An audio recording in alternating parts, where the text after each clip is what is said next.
Shake here to go over my first ace in the new freebie tank that we get for World of Tanks Anniversary, the AMX 13 FL11, which is kind of a mismatch of an AMX 13 hull with a EBR turret and a pretty bone standard 75mm single shot non-auto loading weapon. Mix the three together, throw it at tier 5, and you got a freebie premium. Now, a couple things to note is that this thing basically falls into the old traditional passive scout role that French lights used to have. It's not real super quick, but it is quick enough. I am running vents, rammer, and binoculars. So again, pretty much a straightforward passive setup. Now, I didn't run a net or low noise exhaust, and you could drop the vents if you really wanted to, or go full spotter and drop the rammer. But it has a pretty long reload, so I would hesitate before doing that, because then you're going absolutely dedicated to the spotting only role. But as is, this is actually a very good showcase of what it can do on a proper spotting map, of course being Malinovka here, and despite being bottom tier, it is more than capable of fulfilling the role of a spotter.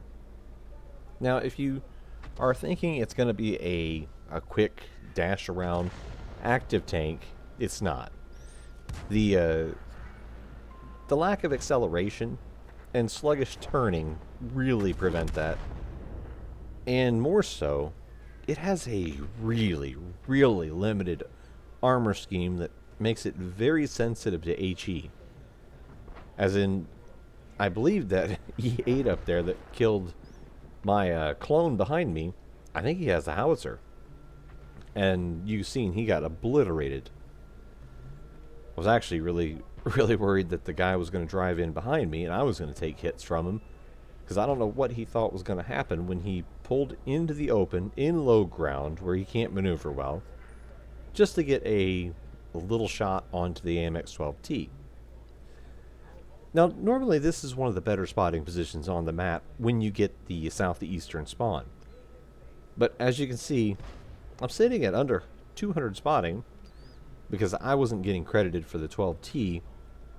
The 12T was being spotted by the people who were shooting him. So when you shoot an enemy and you're the one spotting it, you get full credit. If you're not the one spotting it, like say for instance, if I were here in this bush and I spotted it, and the Semavente so far back, we would split this experience. I would get full credit for the assistance, they'd get full credit for the damage, and the experience would be split 50-50. Unfortunately, the way it works is that SMV, who is probably doing most of the damage there, he probably had a clear line of sight on the 12T and could spot him as well. So, as the battle has died down and 3.5 minutes have passed and it's not a blowout yet, I'm sitting here considering what I'm going to do. The E25 was asking for people to move up, and my only hesitation was if you look to the south, the only other light left is the enemy AMX 13 FL11. And this is a map that can definitely be won through sheer spotting and support fire. I don't want to make a break for it because I have a couple options, and I'm going to take the safer of the two. One option is I keep moving along the low ground, kind of work my way in through the terrain, and then I try to get to the E4 area. There's bushes there that you can make use of, but that would put me at risk of getting spotted by either the Jackson or the SMV. And instead, because that is a pretty good risk, and if I die, then the enemy AMX is going to have a field day. But the safer option, and at the moment I made the move, it looked like our team was going to win the hill. Well, with the AMX not being spotted, I could easily move around and go into the dip there at D7 or 6. And so instead, with the hill looking like it's going to get lost, I'm not going to push to the dip. I even type in chat, never mind. I see the AMX made the mistake of pushing forward and getting spotted. So I'm going to load HE. And again, even if you don't do massive damage, the HE will do critical damage. Now, I take him out in the end anyways, but again, these are small tanks with bad armor.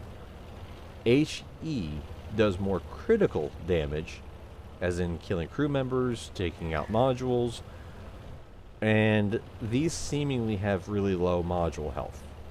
So fire HE.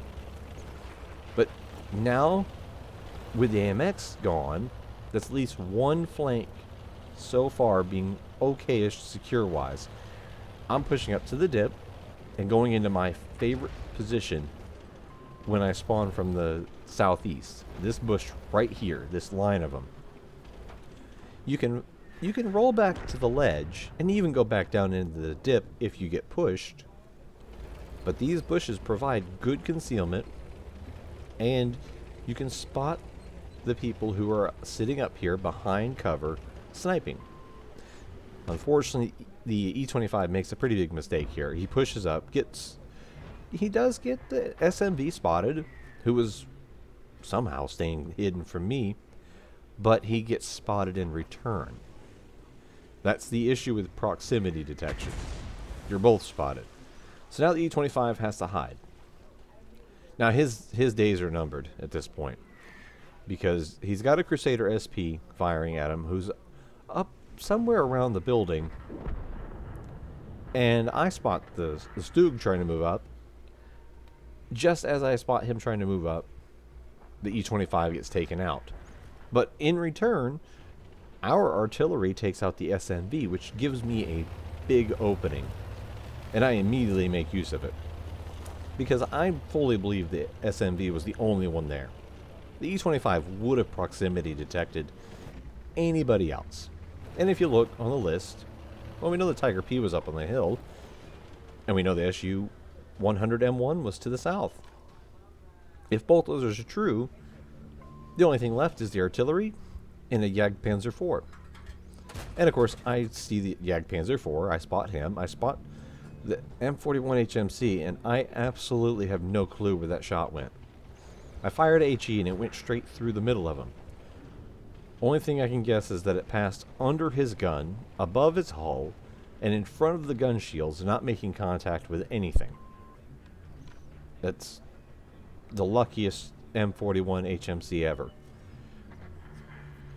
Now here comes the Tiger P, and I got a little bit of a laugh when I seen it. The Crusader kind of cracks me up every time because it goes so much faster in reverse. And it looked like he's just running away from the Tiger P. Now here, I don't get spotted, and this is something to remember. The Tiger P is passing through the other side of this tree line. As long as I have trees between me and him, he won't spot me. Because basically, by effect, I'm like quadruple or, septuplet bushed, not just double bushed. Which, of course, double bush is where you have at least 2 rows of soft concealment between you and your target of more than 50 meters, and you can fire and stay hidden. You're supposed to be 15 meters behind your own set of bushes, and you can mostly stay concealed, especially at tier 7 and lower where nobody's running CVS. Like, say, for instance, here, I've got multiple trees between me and the M41, and my HE did not pen. But he's taken out. But that's how I was able to fire multiple times and stay concealed from both the Tiger P and the M41, who's right there, well within detection range. But if you learn to play the concealment game, you can sneak in some freebie damage. And this is another good example of it. The Tiger P is ahead of me, well within spotting range. As you can see there, he's only 100. He was 148 meters away. Now he's 155. When his turret goes behind the bushes, he can't spot me because he's far enough behind the bushes that he's 15 meters behind, like right there. And now, once I fire and he was in the open, of course he's going to spot me. So I motor into the low ground. The Jackson finishes him off. And then I move forward. Now the Crusader SP was making use of the same effect, whether he intended to or not. He was hidden behind all these trees and able to fire, and he didn't get detected till I got basically within proximity range. But it all ended up with a win through mainly spotting.